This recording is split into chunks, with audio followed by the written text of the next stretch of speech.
அறிவார்ந்த தமிழ் சமூக மக்களிடத்திலே இந்த பிள்ளைகள் நாங்கள் எழுப்புகிற கேள்வி, இத்தனை வழக்குகள் அவர் மீது பதியப்பட்டிருக்கு, ஏன் எந்த நடவடிக்கையுமே எடுக்காம இருந்திருக்குதே? ஏன் எல்லா காவல் நிலையங்களையும் புகார் அளித்திருக்கிறார்கள், ஆனால் அவரை கைது பண்ணார்கள், சிறைப்படுத்தினார்கள் என்று செய்தியே வரவில்லையே? ஏன்? அப்போது இந்த மக்களிடத்திலே வேலை வாங்கி தருகிறேன் என்றெல்லாம் சொல்லி வசூலித்த பணத்தில் அவர்களுக்கு பங்கு கொடுத்திருக்கிறாருங்கிற சந்தேகம் வருதா இல்லையா? கொடுத்திருப்பாரா இல்லையா? சரி, இப்ப வரைக்கும் அந்த பெண்ணை கைது பண்ணி நீங்க விசாரிக்காம இருக்கிறது ஏன்? உண்மையிலே இப்ப நான் வச்சிருந்தியா? நீ அவ்வளவு தூரம் காரை ஓட்டிட்டு வந்த, நீ அதை எதுக்கு காரை பின்னுக்கு எடுக்கிறதுக்கு ஒரு ஆளை வச்ச? இது ஒன்றும் பெரிய உணவு விடுதி இல்லையே. சாப்பிட வந்திருக்கும், அந்த காரை எடுத்து பின்னாடி விடு, வண்டி எடுத்து பின்னாடி விடுன்னு சொல்றதுக்கு. வழிபடுற கோயில் அங்க எதுக்கு உனக்கு? உன்னுடைய அதிகாரத்தை, அரசியல் செல்வாக்கை காட்டுவதற்கு இதை பயன்படுத்திட்டேன்.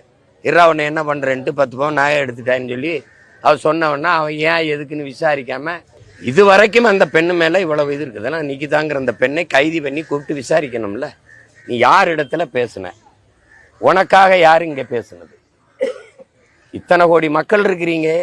அந்த காவலர்களுடைய குற்றம் சாட்டப்பட்டு இன்னைக்கு இடைக்கால பணி நீக்கம் செய்யப்பட்டிருக்கிற அந்த காவலர்களுடைய மனைவிகள் போராடும் போது சொல்றாங்க, எங்க கணவன்மார்கள், அதிகாரிகள், மேலதிகாரிகள் உத்தரவைத்தான் நிறைவேற்றினார்கள், அவர்கள் என்ன செய்வார்கள் என்று.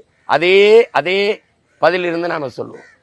அந்த உத்தரவு பிறப்பித்த மேலதிகாரியார், அதுக்கு எந்த விசாரணையும் இல்லை, எந்த நடவடிக்கையும் இல்லை.